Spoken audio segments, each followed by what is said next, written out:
Dans ce podcast, nous allons parler d'absentéisme et de management. Je suis Cédric Watine d'Outils du Manager, le podcast en français sur le management le plus écouté. Alors aujourd'hui, je suis tout seul. Je suis en déplacement et Alexia est occupée ailleurs. Et donc, j'ai décidé de faire un podcast particulier. J'ai décidé de réagir à l'étude que vient de faire paraître l'Institut Sapiens à propos du coût exorbitant et en croissance de l'absentéisme en France. J'ai trouvé ça à travers un article de journal et je suis remonté jusqu'au site de l'Institut Sapiens.fr que je connaissais pas. Je vous invite à télécharger cette étude si vous voulez approfondir. Mais voilà, je vais vous dire ce que je pense d'abord de la lecture que j'ai faite de cet article. Je ne vous cache pas que ça m'a un peu mis en colère sur le coup.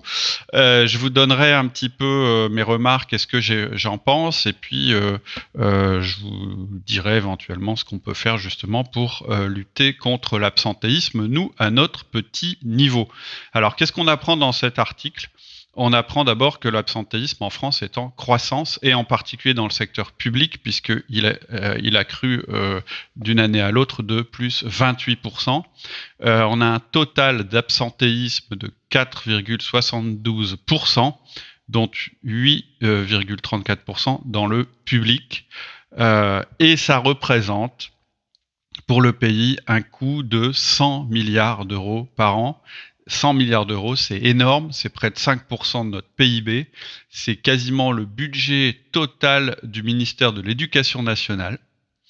Alors à l'intérieur de l'absentéisme, il y a une part qui est incompressible, qui sont les maladies, etc., mais c'est pas la plus grosse part. La part de l'absentéisme évitable a pour cause à 99% des défauts de management des personnes à cause de l'utilisation anachronique de méthodes de management d'un autre âge. Et en particulier, le management des personnes à travers des processus, c'est-à-dire le manager qui ne parle à ses collaborateurs qu'à travers des écrits, des procédures, jamais discuter avec eux. Ensuite, des collaborateurs qui sont ensuite livrés à eux-mêmes pour résoudre les problèmes posés, c'est-à-dire aucune interaction ensuite, une fois que les collaborateurs sont sur le terrain, et le management réalisé à travers l'unique entretien annuel obligatoire. Ça vous fait peut-être penser, si vous avez écouté notre dernier podcast sur les entretiens annuels, puisqu'ils vont bientôt avoir lieu. En aucun cas, un entretien annuel n'est un outil de management, c'est un outil d'évaluation. Et le management, ça n'est pas évaluer les gens, leur donner des procédures et les laisser se débrouiller ensuite. C'est vraiment pas la bonne manière de faire du management.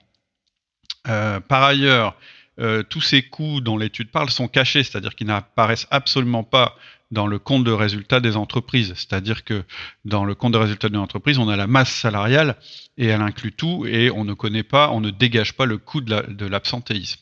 Et vous verrez aussi dans ce rapport, il y a un truc qui est assez intéressant. Alors j'ai survolé ça, mais j'ai pris les choses majeures qui m'ont un petit peu, intéressé. Il y a une entreprise qui est citée en exemple pour indiquer qu'après un travail de management, sur le management, pour réduire l'absentéisme, un gain de 200 kg € a été dégagé, ce qui représente une rentabilité effective de 108%. Et là, on parle d'un département d'une centaine de personnes dont l'absentéisme s'est élevé à 17,3%. Voilà les gains qu'on peut faire en réduisant l'absentéisme. Mais au-delà en fait des aspects chiffrés de cette étude, moi je pense que ce montant qui est révélé de 100 milliards d'euros par an à l'échelle de notre pays, donc près de quand même 5% du PIB, je pense que c'est une évaluation en réalité qui est minimale. En fait, j'en ai souvent parlé, il y a l'absentéisme qu'on voit, c'est-à-dire les gens sont pas là, donc et on peut que constater leur absence, mais ça prend pas en compte ce que j'appelle moi l'absentéisme sur le lieu de travail. C'est quoi l'absentéisme sur le lieu de travail ? C'est quand votre collaborateur il est complètement ailleurs dans sa tête. C'est-à-dire qu'il fait le travail minimal que vous lui demandez, que vous pouvez éventuellement contrôler, mais dès qu'il peut, il arrête. Dès qu'il a l'occasion de faire une pause, il en fait une. Il se cache pour pas travailler, ou même quand vous avez l'impression qu'il travaille, en fait, il est complètement ailleurs. Et encore une fois, je suis pas en train de critiquer votre collaborateur. Je suis en train de dire que s'il réagit comme ça, c'est qu'il y a un problème dans le management de votre entreprise. L'homme s'adapte au comportement qu'on lui demande. Si vous traitez vos collaborateurs comme des gens non responsables et qui pensent qu'ils risquent de tirer au flanc en mettant des procédures et des contrôles permanents, ils s'adaptent, c'est-à-dire qu'ils deviennent des gens qui font le travail minimum que vous leur demandez. Et oui, je suis d'accord avec cette étude pour dire que c'est la responsabilité du management et des méthodes de managériales quand on a un taux d'absentéisme élevé. J'ai écrit 4 articles sur l'engagement, vous les avez peut-être lus ou pas, je sais pas. Je vous les mettrai dans le mail que je vais envoyer pour parler de ce podcast. Si vous n'êtes pas inscrit sur la liste privée, faites-le parce que vous pourrez recevoir en PDF ces 4 articles. Et en fait, dans ces 4 articles, je faisais la différence entre un employé retenu et un employé fidèle. Un employé retenu, c'est celui qui va rester chez vous parce qu'il doit rester chez vous. Et un employé fidèle, c'est celui qui reste chez vous parce qu'il veut rester chez vous. Alors ça vous paraît peut-être pas une distinction évidente, et je vais vous dire ce qui distingue l'un de l'autre, mais ce qu'on peut dire sur un employé engagé, c'est-à-dire quelqu'un qui est là, qui est dans votre boîte parce qu'il aime être dans votre boîte et que c'est un réel choix, il a en moyenne une productivité de 20% supérieure aux autres. C'est aussi quelqu'un qui est en meilleure santé, donc taux d'absentéisme constaté quasiment nul. Il parle de manière positive de votre entreprise à l'intérieur de l'entreprise, autour de lui sur les réseaux sociaux, et c'est quelqu'un en général qui va rester plus longtemps chez vous parce qu'il y est bien.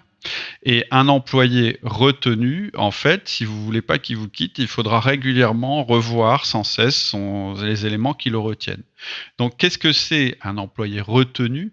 Un employé retenu, en fait, c'est quelqu'un qui reste chez vous pour des raisons qui ne sont pas celles de l'intérêt qu'il porte à votre entreprise ou au travail que vous lui fournissez. En particulier le salaire, mais pas seulement. Le salaire, ça peut être tous les avantages, je dirais, matériels que vous pouvez lui donner. En gros, un employé retenu, c'est quelqu'un qui reste chez vous pour la récompense, entre guillemets, que vous allez lui fournir pour le travail exécuté.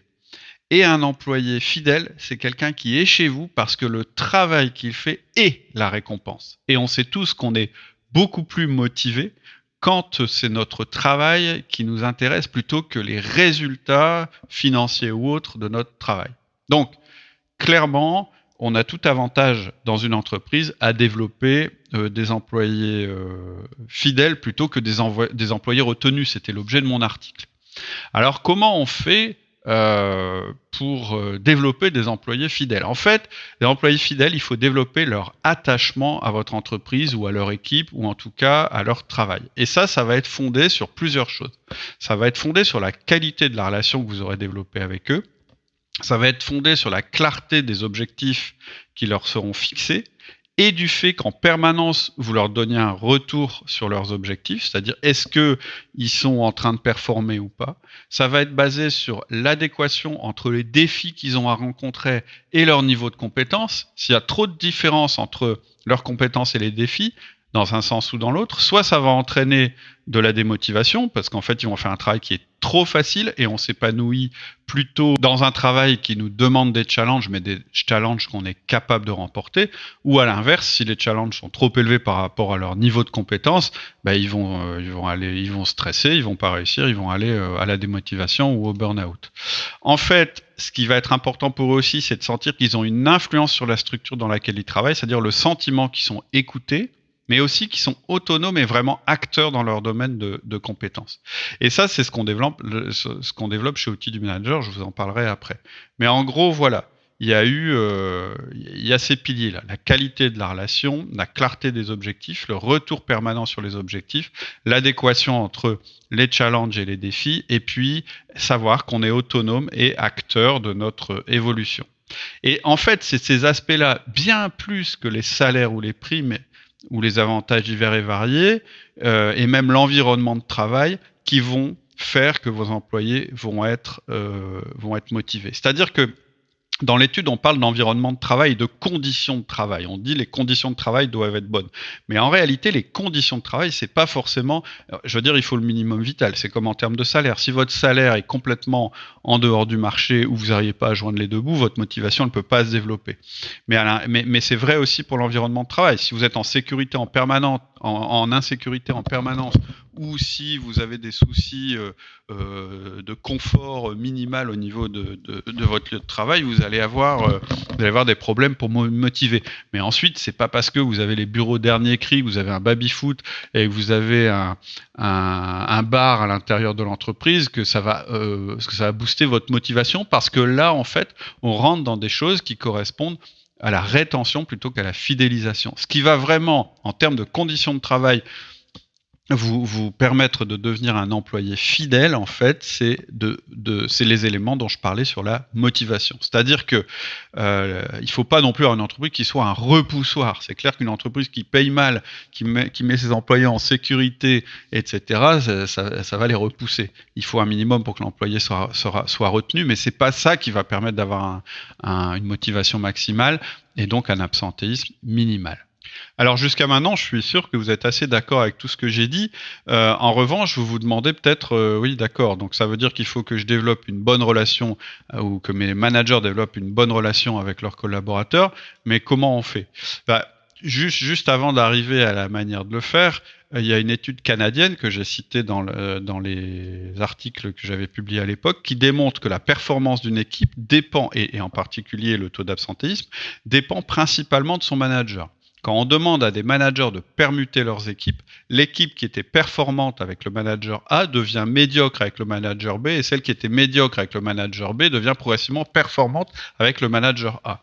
Donc, alors je suis tout à fait conscient que quand je dis ça, je fais peser une certaine responsabilité sur le management, mais c'est réel. C'est réellement les managers qui vont être la bonne courroie de transmission pour permettre de réduire l'absentéisme dans leur équipe. Alors évidemment, il y a une chose à faire, c'est déjà de changer la manière dont vous évaluez vos managers. C'est-à-dire que si aujourd'hui vous continuez à évaluer les managers sur leur performance personnelle et uniquement sur leur performance personnelle, ils vont pas manager. En fait, le système d'évaluation des gens envoie quand même un message sur ce qu'ils sont censés faire.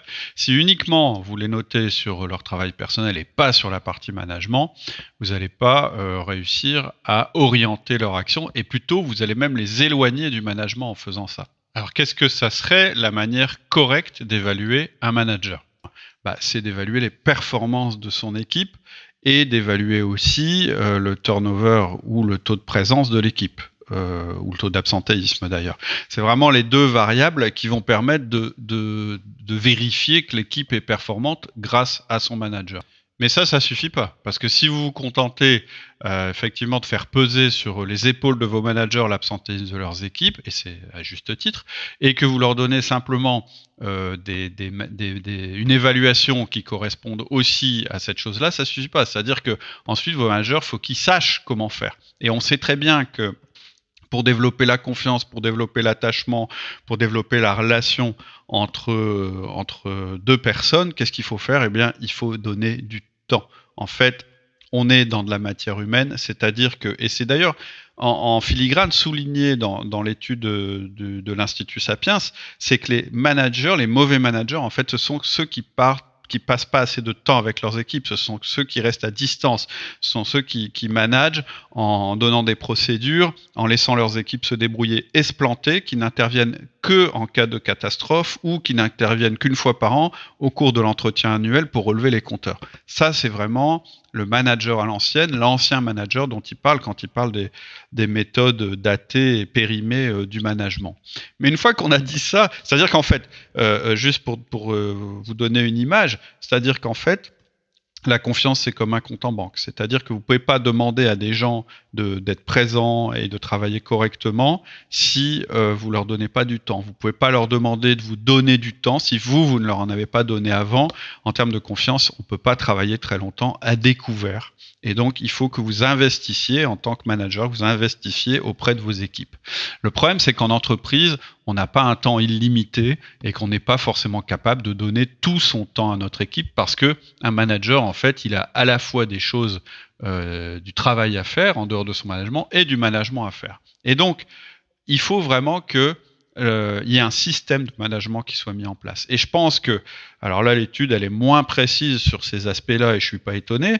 Elle dit, il faut investir plus dans les conditions de travail, dans les choses à faire pour se rapprocher des collaborateurs, etc. Mais moi, clairement, je sais que ce qui marche, c'est de mettre en place un vrai système de management. C'est-à-dire que vous ne parviendrez à faire évoluer les choses dans votre entreprise en termes d'absentéisme et de performance qu'une fois que vous aurez compris que la squelette de votre entreprise, ça doit être son système de management. Et donc, c'est pas simplement d'avoir des bonnes intentions, c'est pas simplement d'avoir compris les grands principes, c'est réellement d'imposer dans votre entreprise un système de management des personnes qui soit obligatoire pour les managers.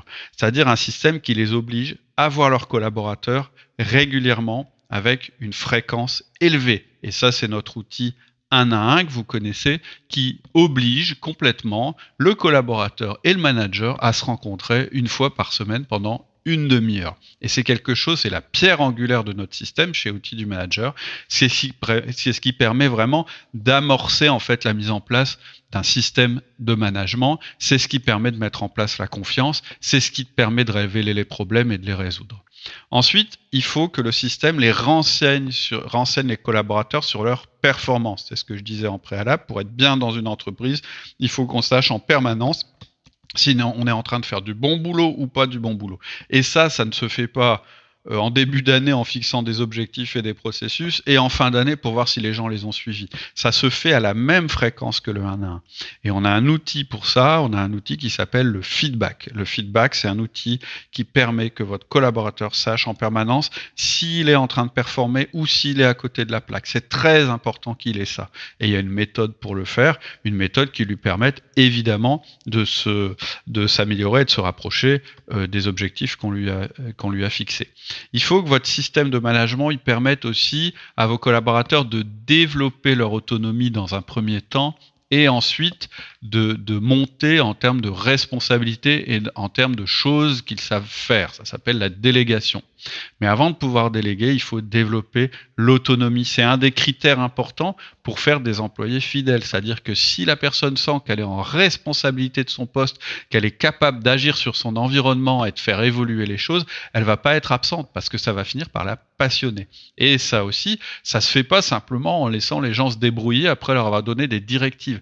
Il y a un accompagnement réel à faire sur le terrain au fur et à mesure. En même temps, il faut à la fois que ce soit progressif, c'est-à-dire que vous ne pouvez pas dire aux gens d'être autonomes du jour au lendemain et leur déléguer des choses de manière massive, donc vous devez le faire progressivement, et en même temps, en tant que manager, il ne faut pas non plus que ça prenne tout votre temps, sinon vous ne vous y tiendrez pas. C'est pour ça qu'il faut avoir un processus particulier pour ça, un processus simple, mais progressif. Et puis enfin, la dernière composante dont on a parlé, c'est que les collaborateurs doivent avoir des compétences qui soient en adéquation avec le challenge de leur travail. Et ça, c'est notre 4e outil, c'est le coaching. C'est un processus qui permet à la fois de révéler les carences qu'il peut y avoir chez nos collaborateurs, parce qu'on s'en rend pas forcément compte. En réalité, ce qui va nous renseigner sur la nécessité de faire un coaching, c'est quand les feedbacks, c'est-à-dire on fait beaucoup de feedback d'ajustement par rapport à notre collaborateur parce qu'il parvient pas à atteindre ses objectifs, ou quand on n'arrive pas à lui déléguer quelque chose qu'on devrait pouvoir lui déléguer. Ça va être deux des choses qui vont déclencher le coaching. Et le coaching, c'est pas une grande catastrophe ou un énorme processus qui se met en place, c'est un outil très simple où on analyse où en est notre collaborateur, où il doit arriver et où on l'accompagne pour qu'il puisse progresser à l'intérieur de son poste. Donc vous voyez bien qu'en fait, ces 4 outils, d'abord, ils se mettent progressivement en place, mais ils permettent l'établissement de la motivation dans le travail. Et si vous avez un management à l'intérieur de votre entreprise, si ces 4 outils, ça représente le squelette de votre entreprise, de votre système de management, et ben votre taux d'absentéisme, clairement, il va se réduire et le taux de performance va augmenter.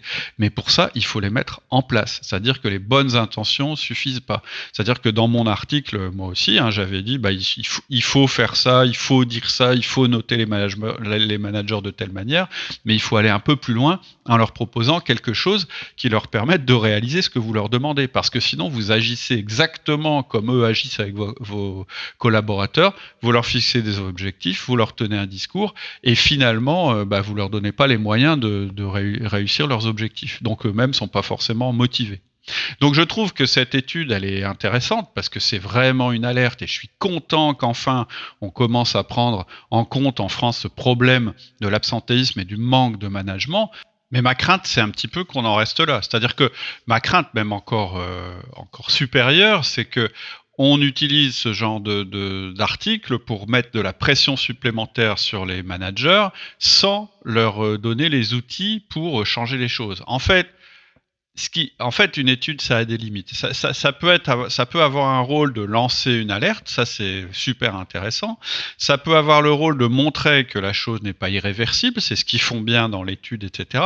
Mais moi, je suis très méfiant sur la manière dont ça va être exploité. C'est-à-dire que si simplement derrière, c'est un truc pour dire, donc l'absentéisme, c'est à cause des managers et en France, on n'a pas de bons managers et ensuite tous se plaindre que personne n'est bon dans notre pays et que rien changera jamais, ça va juste mettre plus de pression dans un système qui est mauvais.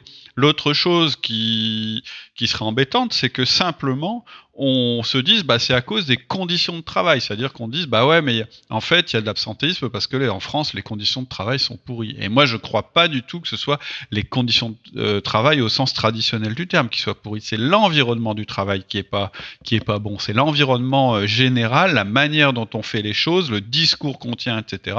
qui sont pas du tout favorables au développement d'un management participatif, mais exigeant, tout ce dont on vient de parler.